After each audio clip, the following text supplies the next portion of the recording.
একঘেয়েমি ডাঁটা সবজি খেয়ে যদি বোর হয়ে যান, তাহলে আমার মতো করে সবজিটা একবার রান্না করে দেখতে পারেন। মুসুর ডাল, মুগের ডাল, অড়হর ডাল 2 ঘন্টা আগে আমি ভিজিয়ে রেখেছিলাম। তারপরে 2টো কাঁচা লঙ্কা ও আদা দিয়ে মিহি পেস্ট বানিয়ে নেব। মিহি পেস্ট বানানো হয়ে গেছে। এর মধ্যে পরিমাণ মতো লবণ, গোটা জিরে ও একটু ধনেপাতা কুচি দিয়ে ভালো করে মিশিয়ে নেব।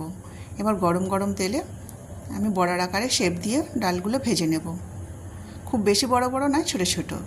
ডালের মধ্যে কিন্তু অনেক প্রোটিন থাকে। ডাল খাওয়াটা আমাদের খুব উপকার। এই বড়াগুলো কিন্তু এমনিতেও খেতে খুব ভালো লাগে। বড়াগুলো ভাজা হয়ে গেছে।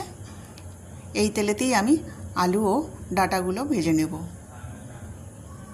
আলু ডাঁটাটা লাল লাল করে ভেজে নেবার পরে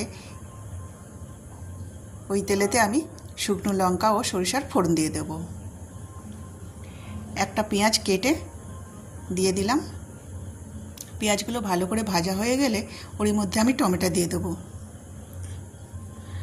সব কিছু ভালো করে কষা হয়ে গেলে আমি লবণ ও একটু চিনি দিয়ে দিলাম। এবার হলুদ ও কাশ্মীরি লঙ্কাও দিয়ে দেবো। কাশ্মীরি লঙ্কাটা দিলাম সবজির রঙটা ভালো আসবে বলে।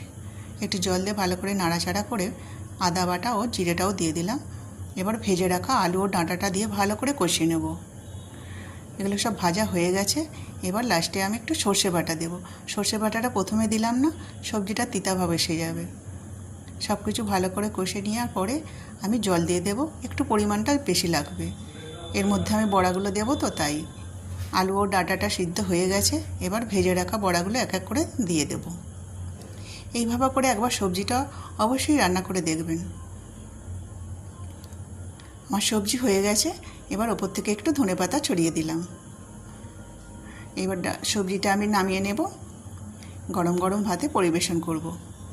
সবজিটা দেখতে যেমন হয়েছে, খেতেও কিন্তু দারুণ।